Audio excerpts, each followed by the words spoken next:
বিশ্বকাপ খেলা ২৬ world cup একরকম চলতেছে বেশ ভালোই।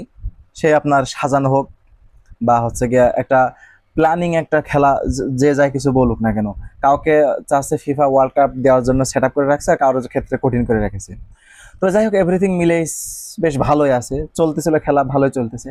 কিন্তু টাস্করের ভিতরে আবার ঢুকে গেছে নিগ্রো এক, দেখলাম ওজা বা জ্যোতিষী। এ খাটাস বলে নাকি আবার ভবিষ্যৎবাণী করে বেড়াচ্ছে যে অমুক দল জিতবে, তমুক দল জিতবে, অমুক হ্যান ত্যান।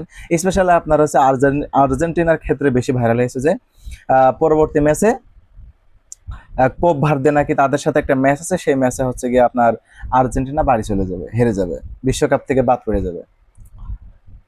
আচ্ছা, এত যদিও ভবিষ্যৎবাণী করতে পারে, এত যদিও মানে বড় রকমের পণ্ডিত হয়ে থাকে, তাহলে এই কথা বলতে বলেন যে আর্জেন্টিনা কবে প্লান্টি ছাড়া ম্যাচ জিতাতে পারবে,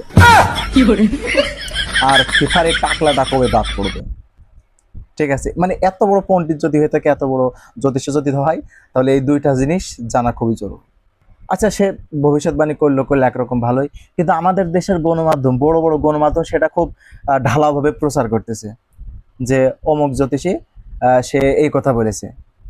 আচ্ছা, এই জ্যোতিষীদের কথা, এই অনুমান, এই জাদুটনা, এগুলো কি কখনো আইন, সালিশ, বিচার বা নিউজে এগুলো কি কখনো কোনোদিন জায়গা পায়? এগুলোর কোনো ভিত্তি আছে? তাহলে নিউজ নিউজ চ্যানেলগুলো কেন এই জিনিসগুলো প্রচার করতেছে? জাদুটনা এগুলো আসলে এমন একটা জিনিস যা ইসলামে সম্পূর্ণ হারাম, টোটালি হারাম, এবং এটা আসছে শিরিকের পর্যায়ে পড়ে। এখন এই যে নিউজ চ্যানেলগুলো, দেশের বড় বড় গণমাধ্যমগুলো যে এগুলো প্রচার করতেছে না, এখন বাই চান্স এখন আর্জেন্টিনা হারতে পারে, জিততে পারে, বলা যায় না। তো তাদের খেলার উপর ডিপেন্ড করবে, তাদের ভাগ্যের উপর ডিপেন্ড করবে।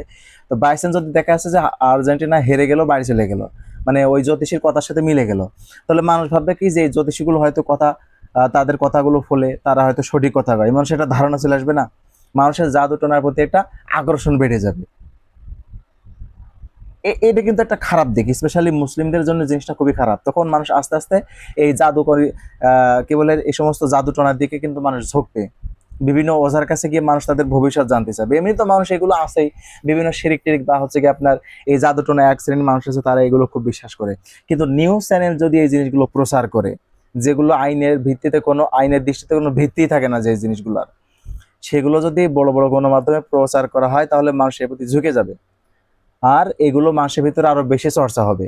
এখন তো বর্তমানে সব থেকে বেশি চর্চা করা হয়েছে আপনার আফ্রিকাতে, সব থেকে বেশি জাদুটনা আপনার করা হয়, চর্চা করা হয়। তো এগুলো তো আসলে ভালো কোনো মানে সাইন না, এগুলো অবশ্যই খারাপ একটা সাইন, যে একটা জাদুটনাকে দেশের বড় বড় গণমাধ্যম আপনার প্রচার করতেছে।